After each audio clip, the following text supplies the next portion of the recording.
Good afternoon, everyone. I'm Steve. And I'm Scott. And together again, as always, we are Backyard Musings. Most of the time in the backyard, sometimes on the road. In the bunker. Yeah. And we're science and technology. Yeah. Sorry. That's a given. Always. We're not the experts, we're the messengers. We are not the experts. Okay. Yeah. This is a really interesting article. A new study reveals that forest bathing doesn't have to happen outdoors to be effective. When recreated or recreated in virtual reality with, that was a double entente there, in virtual reality with visuals, forest sounds, and natural scents, it can ease stress, improve mood, and even enhance memory. Participants who experienced a fully immersive VR forest showed stronger emotional and cognitive benefits than those exposed to just one sensory input. While real nature remains unmatched, this research opens the door for virtual nature therapy in places like clinics, waiting rooms, and urban spaces where greenery is scarce, and in space travel, as we discussed earlier. The findings were published on May 27, 2025 in the journal Environmental Psychology. Would you like to know more? Researchers from the Max Planck Institute of Human Development, MPIB, and the University Medical Center, Hamburg-Eppendorf, UKE, I don't know where that comes from, but it is, I guess, what it is, have shown in a recent pilot study that spending time in a virtual forest can enhance emotional well-being, particularly when the experience engages multiple senses like sight, sound, and smell. Now, you wonder about the smell, right? But we're going to talk about that. The evergreen stuff, and like the dung that the animals leave, the scent thing you hang from your rearview mirror. Mm-hmm. So here we go. In Japan, the practice of Shinrin-yoku, or forest bathing, is already used for therapeutic purposes such as reducing stress and lowering blood pressure. In this study, the researchers set out to explore whether a similar benefit could be achieved through virtual exposure to nature and whether the impact would be greater when more than one sense was stimulated at the same time. So you're an outdoor guy, right? You like to camp and hunt and go outdoors. So do you feel like you're more relaxed, even though there's a lot of work involved in camping and stuff, but you're not worrying about work or anything, or laundry or, It's the good kind of worry. Yeah. So you're out there, you're smelling I'm worried about Bigfoot. You know what I'm saying? Because he could take me away and, do things to me. Yeah, but he may be getting a bad rap, he may be a good campfire buddy. Who knows? Anyway, you're out there, you're smelling the pine trees or whatever the kind of trees are growing. You hear the babbling brook or the roaring river or whatever, and it's soothing, right? Yeah, it is. So this is kind of a cool thing. To test this, they created a high-resolution 360-degree virtual reality video filmed in the Sonnenberg Nature Reserve near Parchim, Europe's largest Douglas fir forest. Interesting. That's kind of boring. The only thing that they got growing there is Douglas fir.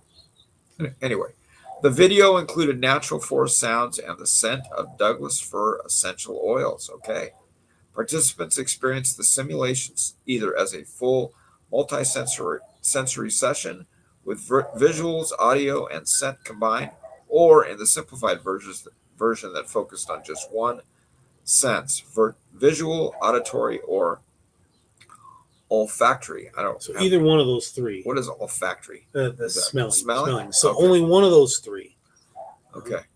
For the audio only and scent only experiences, a neutral virtual setting was used to avoid distractions from visual elements and to control for the effects of VR or virtual reality itself. I wonder what a neutral virtual setting is. Like you're floating in space or you're floating in the water? I don't know.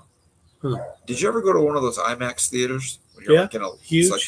It's like and it's like you can feel the earthquake. The seats shake. I wonder if it's similar to that. One of those little egg chairs or whatever. So anyway.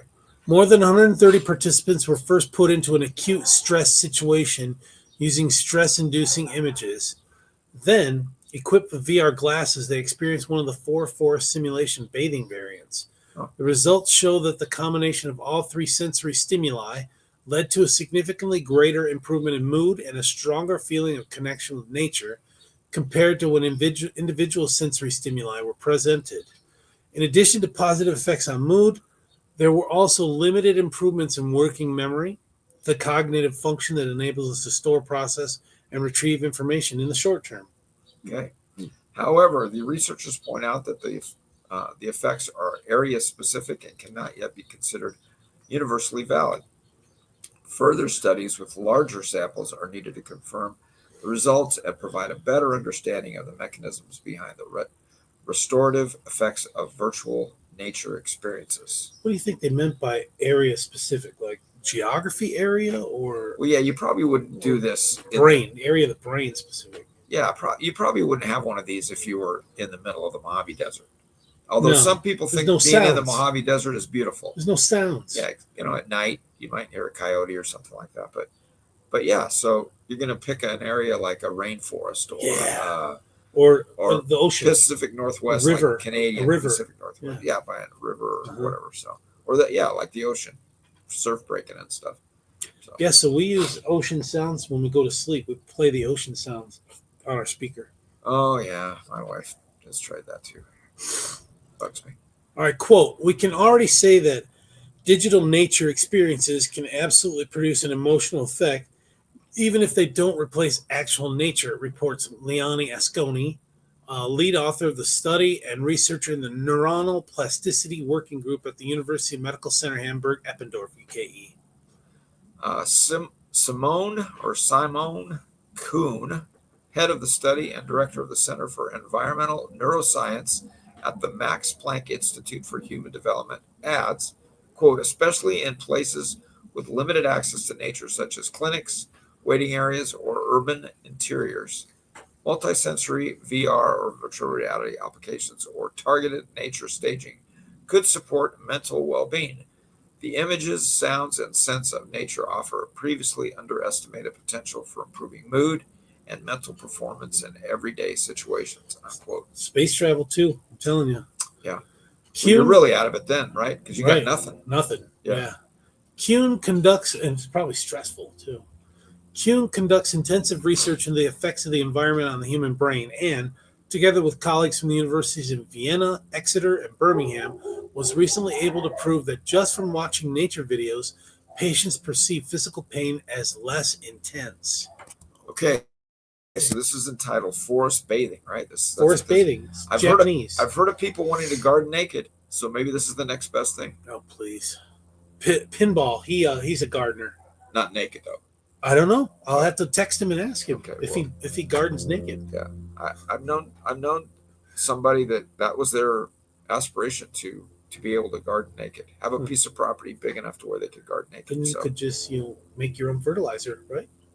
Well, I mean, I don't know if I want to go that far. You know what I'm saying? Is human feces good for fertilizer? I don't know. I don't know. If you know if human feces is good for fertilizer, let us know. Yeah, maybe we'll do a segment on it. And maybe not. All right. Thanks, folks. We'll see you tomorrow. Take care, everyone. Thanks.